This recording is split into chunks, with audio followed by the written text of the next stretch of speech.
Social మీడియాలో అనేక విషయాలు మనస్తాపం కలిగిస్తూ ఉన్నాయి ఈ మధ్యకాలంలో.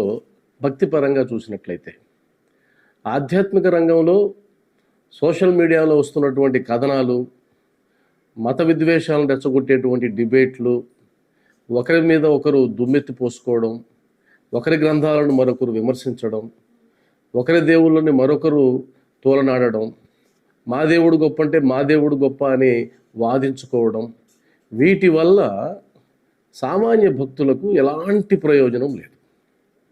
భక్తి ఇవ్వవలసింది ప్రశాంతతని, ఆధ్యాత్మిక పురోగతిని, జీవితాల్లో మెరుగైనటువంటి అభివృద్ధిని. కానీ ఈ సోషల్ మీడియాలో వస్తున్నటువంటి ఈ కథనాల వల్ల చాలామంది భక్తులు మనస్తాపానికి గురవుతున్నారు. వాటి వల్ల ప్రయోజనం పొందేది ఎవరైనా ఉన్నారు అంటే కనుక ఆ డిబేట్లో పాల్గొనే వాళ్ళు ఫేమ్ అవుతారు, ఆ డిబేట్లు నిర్వహించే వాళ్ళకి వ్యూస్ పెరుగుతాయి, డబ్బులు వస్తాయి. అంతే తప్ప దాన్ని చూసే వాళ్ళకి సమయం వృధా అవడంతో పాటుగా మానసిక అశాంతి మాత్రం ఖచ్చితంగా కలుగుతుంది. అయితే ఎందుకు చూస్తున్నామంటే అలవాటు అయిపోయింది మనకి ఎక్కడ వివాదం ఉంటే మన మనసు అక్కడికి వెళ్ళిపోతుంది, ఎక్కడ తేడా ఉంటే మన మనసు అక్కడికి వెళ్ళిపోతుంది. సాధారణమైనటువంటి విషయాలను మనం చూడం, ఏదో ఒక విమర్శ ఉండాలి, ఏదో ఒక కొట్లాట ఉండాలి, ఇలా ఉంటేనే మన మనసు ఆకర్షిస్తూ ఉంది. అలా అలవాటు అయిపోయింది. కాబట్టి మీరు నేను అని కాదు, కానీ ప్రతి ఒక్కరూ కూడా social media, YouTube, Facebook open చేస్తే ఎక్కడైతే గందరగోళం ఉంటుందో అక్కడికే మన మనసు వెళ్ళిపోతుంది, ఆ వీడియోని ఓపెన్ చేస్తుంది, దానికే సమయాన్ని అంతా ఖర్చు పెడుతుంది.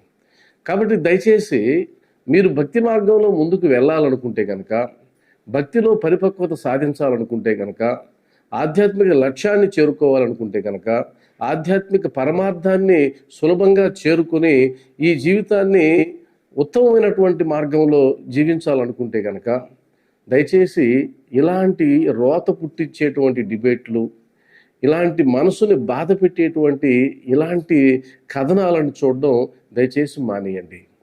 అలా మానేయకపోతే మనకు తెలియకుండానే ఆ నెగటివ్ ఎనర్జీ మన లోపలికి ప్రవేశించి చివరికి ఏదో ఒక రోజు మనకు కూడా విరక్తి పుట్టి ఏందబ్బా ఈ భక్తి ఏంటి, ఇదంతా అనవసరం కదా అనిపిస్తుంది. కాబట్టి సాయి బంధువులారా, ముఖ్యంగా బాబా మార్గంలో ఉండేటువంటి మనం, బాబావారు ముందుగానే చెప్పారు, వాదనలు చేయవద్దు, వాదనలకు దిగవద్దు, అదేవిధంగా వాదనలని ప్రోత్సహించవద్దు. డిబేట్ అంటే వాదనే. మీరు బాగా గమనించినట్లయితే ఇలాంటి వీడియోల వల్ల ఏమేమి నష్టాలు ఉంటాయంటే, మొట్టమొదట భక్తులలో మానసిక అశాంతి పెరుగుతుంది. ఒక వీడియో చూసిన తర్వాత తాను ఏ దేవుణ్ణైతే నమ్ముతున్నాడో, ఏ మూర్తినైతే ఆరాధిస్తున్నాడో ఆ మూర్తికి సంబంధించినటువంటి ఒక చెడు వార్త, లేదా ఒక తప్పుడు ప్రచారం, లేదా ఒక బలహీనమైనటువంటి ఒక వాదన ఎంత బాధ కలిగిస్తుందంటే చెప్పలేం మాటల్లో. ఎందుకంటే ఆ మూర్తిని అంత ఆరాధిస్తున్నాడు. అలా ఆరాధించేటప్పుడు ఎవరో వచ్చి ఈ మూర్తిని పూజించడం దండగా, ఈ మూర్తిని ఇలాంటి వాడు, ఇలాంటి చెడు లక్షణాలు కలిగిన వాడు, మీరేమో దేవుడు అనుకుంటున్నారు అని మాట్లాడేస్తే తుస్కారంగా ఎంతో బాధేస్తుంది. అది ఎందువల్ల జరిగింది? ఆ గ్రంథాలన్నీ వక్రీకరించి చెప్పడమే, ఇంకేం లేదు. ఎందుకంటే అనాదిగా ఉన్నాయి, వేల సంవత్సరాల నుంచి గ్రంథాలు ఉన్నాయి. కానీ ఇప్పుడు ఈ మేధావులు పుట్టుకొచ్చి ఆ గ్రంథాలని పోస్ట్ మార్టం చేసి మనకేదో జ్ఞానబోధ చేస్తున్నట్టు ఫీల్ అయిపోతున్నారు. వాస్తవానికి ఆధ్యాత్మికతలో ఇలాంటి వాదనలు, కోపాలు, తాపాలు ఉంటే ఇంకెందుకు ఆధ్యాత్మికత? ఏం మారినట్టు? ప్రశాంతత కోసం కదా భక్తి మార్గంలో ఉండేది. ఈ కొట్లాట్లేంటి, అరుపులేంటి, అర్థమే కావడం లేదు. కాబట్టి మానసిక అశాంతిని పోగొడుతున్నాయి ఈ డిబేట్లు. రెండవది, తప్పుడు ప్రచారాలు పెరిగిపోతున్నాయి. మీరు గమనిస్తే చిన్నతనం నుంచి మనం అనేక ఆధ్యాత్మిక గ్రంథాలు చదువుతూ ఉన్నాం, అనేక కథలు వింటూ ఉన్నాం. ఇప్పుడు కొత్తగా పుట్టుకొచ్చినటువంటి వీళ్ళ వల్ల ఏమవుతుంది, వాటన్నిటిని వక్రీకరించి అందులో ఉండే కథలని, అందులో ఉండే సన్నివేశాలని, అందులో ఉండే సంభాషణల్ని వారికి అనుగుణంగా మార్చి, వారి కోణంలో మార్చి, అలా వక్రీకరించి చెప్పినందువల్ల అప్పటి వరకు మనకు ఉన్నటువంటి ఆ భావన కాస్త పోతుంది, మనశ్శాంతి పోతుంది. ఈ తప్పుడు ప్రచారం నిజమా కాదా అనేటువంటి ఒక డైలమా స్థితిలోకి భక్తుడు వెళ్ళిపోతున్నాడు. దీనివల్ల ఎంత నష్టం అంటే, సోషల్ మీడియాకి ఒక నియమ నిబంధనలు, నియంత్రణ పద్ధతులు లేనందువల్ల నోటుకొచ్చింది పెట్టేస్తూ ఉండడమే. ఆ నోటుకు వచ్చింది పెట్టేస్తూ ఉన్నందువల్ల అది ఎంతమంది దాన్ని పాజిటివ్గా తీసుకుంటారో ఎంతమంది నెగిటివ్గా తీసుకుంటారో చెప్పలేం మనం. వీళ్ళల్లో కొంతమంది సున్నిత మనస్కులు ఉంటారు. ఆ సున్నితమైనటువంటి మనసు ఉండేవాళ్ళు తమ బాధని వ్యక్తం చేసుకోలేక, ఎవరికి చెప్పుకోలేక బాధపడేటువంటి సంఘటనలు ఎన్నో చూసాం మనం. కాబట్టి వీటి వల్ల ఏం ప్రయోజనం ఏమీ లేదని నా ఉద్దేశం. మరొక విషయం ఏంటంటే, ఏదైనా ఒక చర్చ జరిగినప్పుడు లేదా ఒక డిబేట్ జరిగినప్పుడు వీళ్ళు ఏం చేస్తున్నారు, వీళ్ళు మేధావితనంతో దేవుళ్ళని తీసుకొచ్చి మధ్యలో కూర్చోబెడుతున్నారు, రచ్చకీడుస్తున్నారు. వాస్తవంగా చెప్పాలంటే దేవుళ్ళను రచ్చకీడ్చేటువంటి మేధావులు ఈ మధ్య కాలంలోనే తయారైనారు బాగా. వాస్తవానికి నీకు నచ్చిన మతాన్ని నువ్వు అవలంబించు, నీకు నచ్చిన గ్రంథాన్ని నువ్వు చదువుకో, ఒకరితో ఒకరికి విభేదాలే ఉంది. కానీ అలా ఉన్నాం. మనలో ఉండేటువంటి ఒక శాడిజం ఉంటుంది కదా, ఈ శాడిజం ఏం చేస్తుందంటే ఎలాగైనా ఫోకస్ కావాలి, ఎలాగైనా 10 మందికి తెలియాలి. అలా 10 మందికి తెలియాలి అంటే ఏదో ఒక క్రిటికల్ విషయం ఉండాలి, అక్కడ ఏదో ఒక విమర్శ ఉండాలి, ఏదో ఒక రచ్చ ఉండాలి. అలా ఉంటేనే ఆకర్షించబడతారు. అలా కాకుండా మామూలుగా చెప్తే, మామూలుగా ఉన్నది ఉన్నట్టు బోధిస్తే వాళ్ళకంత చూసే వాళ్ళకంత మజా ఉండడంలే. కాబట్టి వీళ్ళు కూడా ఏం చేస్తున్నారు, ఏదో ఒక క్రిటికల్ ఉండాలి, ఏదో ఒక ఇబ్బందికరమైనటువంటి విషయాన్ని కానీ ప్రజెంట్ చేసేస్తే అది హిట్ అయిపోతుంది, ఆ షో హిట్ అయిపోతుంది. ఈ షో హిట్లు కావడానికి, ఈ డిబేట్లు హిట్ కావడానికి, ఆ డిబేట్ నిర్వహించే వాళ్ళు పడేటువంటి తపన మీరు స్క్రీన్ మీదనే చూడొచ్చు. అంటే ఇద్దరు గన వాదేసుకుంటూ ఉంటే, వారు ఒకరు కలహించుకుంటూ ఉంటే, ఆ మధ్యలో కూర్చున్నటువంటి ఆ మీడియేటర్ ఉంటారు కదా, ఆ ఛానల్ నడిపే వ్యక్తి, ఒక్కసారి అతను పరిశీలించండి. ఆ ముఖంలో శాడిజం మీకు స్పష్టంగా కనిపిస్తుంది, ఒక చిరునవ్వు కనిపిస్తుంది. అంటే ఆయన పాచిక పారింది, వాళ్ళు కొట్టుకోవాలనే పిలిచింది. అలా కొట్టుకుంటేనే వ్యూస్ పెరుగుతాయి. కాబట్టి వీరి యొక్క స్వార్థం కోసం దేవుళ్ళని నడిబజారులోకి లాగి దేవుళ్ళ యొక్క ఇమేజ్ని తగ్గించి వీళ్ళ ఇమేజ్ని పెంచుకోవడం అనేది ఎంత దుర్మార్గమైన విషయమో చూడండి.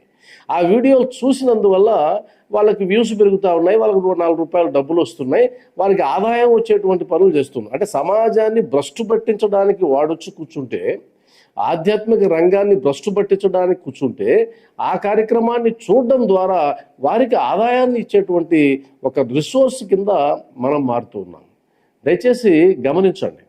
అంటే వాళ్ళు ఎవరు బలవంతం చేయరు, ఈ షో చూడండి మీరు తప్పనిసరిగానే ఏం చేయరు, ఎవరు ఏది బలవంతం చేయరు. సోషల్ మీడియాలో అనేక వేల పోస్టులు వస్తుంటాయి. ఆ వేల పోస్టుల్లో ఇదే చూడాలని నిబంధన లేదు. అంటే మీరు ఎందుకు చూస్తున్నారండి అనేటువంటి ఒక ప్రశ్న కూడా వస్తుంది. మానసిక బలహీనత అది. ఒక ఇంట్లో ఒక 20 మందిని కూర్చోబెట్టి ఆ 20 మంది ఏమేమి చేసుకుంటారు, ఎలా గొడవలు వేసుకుంటారు, ఎలా కొట్లాడుకుంటారు అనేటువంటిది పబ్లిక్గా కోట్ల మంది చూసేటువంటి సంస్కృతి మనది. బిగ్ బాస్ షో చూస్తున్నాం కదా మనం. బిగ్ బాస్ షో అర్థం ఏంటి, వాళ్ళ ఇంట్లో వాళ్ళ ప్రైవసీలో ఏం చేస్తుంటారు అన్నదాన్ని మనం గుడ్లప్పగిచ్చి చూస్తుంటాం. అది మన శాడిజం. అలాంటి శాడిజం అలవాటు అయిపోయిన తర్వాత ఇలాంటివే చూస్తాం మనం ఖచ్చితంగా. ఇంకొకటి చూడం, సందేశాత్మక చిత్రాలు కాదు ఇప్పుడు పోవాల్సింది, క్రూరమైనటువంటి చిత్రాలు, హింసాత్మకమైనటువంటి సినిమాలు. ఈ మధ్య ఒక సినిమాలో చూస్తే గ్యాస్ సిలిండర్ బండతో పసిపిల్లల్ని గుద్ది చంపేసేటువంటి కొన్ని దృశ్యాలు చూసి బిత్తరపోయినాం, ఆశ్చర్యపోయినాం. వాటికి మరి సెన్సార్ ఇచ్చింది కదా అవకాశం, మరి ఇప్పుడు అది టాప్ సినిమాల కింద నిలబడుతుంది కదా. అంటే ఏదైతే నెగటివ్ ఉంటుందో ఆ నెగటివ్ని మనం ఆకర్షిస్తూ ఉన్నాం భయంకరంగా. ఆ నెగటివ్ ఆకర్షించడం అప్పటికప్పుడు ఆనందాన్ని కలిగిస్తుందేమో కానీ రాను రాను తీవ్రమైనటువంటి ప్రభావాన్ని ముందు మనపైన చూపిస్తుంది. మన మనసు గందరగోళం అయిపోతుంది, మన మెదడు పాడైపోతుంది. అసలే అంతంత మాత్రంగా ఉన్నటువంటి యువతరం ఈ గొడవల వల్ల ఖచ్చితంగా భక్తి మార్గానికి దూరం అయిపోయేటువంటి పరిస్థితులు వస్తాయి. వారు ఈ గొడవల్ని, వాదనల్ని ఎంజాయ్ చేసేటువంటి పరిస్థితులకు వెళ్ళిపోతారు. అందులో ఉండే మర్మాలు తెలుసుకోవాలి, వాటిని శోధించాలి, ఆ గ్రంథాలు చదవాలి, అంత ఓపిక లేదు. కాబట్టి వాటిని ఎంజాయ్ చేస్తారు. మా దేవుడిని తిట్టాడు, లేదా ఆ దేవుడిని మనం తిట్టాలి, అంటే ఇది పెరిగిపోతుంది. అంటే ఒక ద్వేషం పెంచుతున్నామే కానీ మనుషుల మధ్య పరస్పర ప్రేమ అనేది పోతూ ఉంది ఇలాంటి కార్యక్రమాల వల్ల. అందువల్ల దయచేసి సాయి బంధువులుగా నేను మిమ్మల్ని రిక్వెస్ట్ చేస్తున్నా, అనేక విషయాలు ఉన్నాయి, జ్ఞానాన్ని కలిగించేటువంటి అంశాలు సోషల్ మీడియాలో ఉన్నాయి, వాటిని చూడండి, సచ్చరిత్రను చదవండి. ఆధ్యాత్మిక గ్రంథాలే అనేకం పెండింగ్లో ఉంటాయి, మీరు చదవాలనుకుంటే కనుక అనేకం అందుబాటులో ఉన్నాయి. వాటిని వదిలేసి ఈ పనికి మాలిన డిబేట్లు చూసి మీ మనసును దయచేసి పాడు చేసుకోవద్దు. దానికి నేను ఇచ్చేటువంటి ఒకే ఒక పరిష్కారం ఏంటంటే స్వీయ అధ్యయనం. మీకై మీరు తెలుసుకోండి. వాళ్ళు ఇచ్చేటువంటి స్టేట్మెంట్లతో మీకు పని లేదు. ఆ దేవుడు కాదు, ఈ దేవుడు కాదు, వద్దు. మీకై మీరు చదువుకోండి, మీకై మీరు తెలుసుకోండి, మీకై మీరు విజ్ఞతతో ఆలోచించి ఏది సామరస్యమైనటువంటి మార్గమో దానిని మీరు అవలంబించాలని కోరుకుంటూ, మనశ్శాంతిని పోగొట్టేటువంటి ఈ డిబేట్లకు దూరంగా ఉండమని మనవి చేసుకుంటూ ఉన్నాను. నమస్కారం.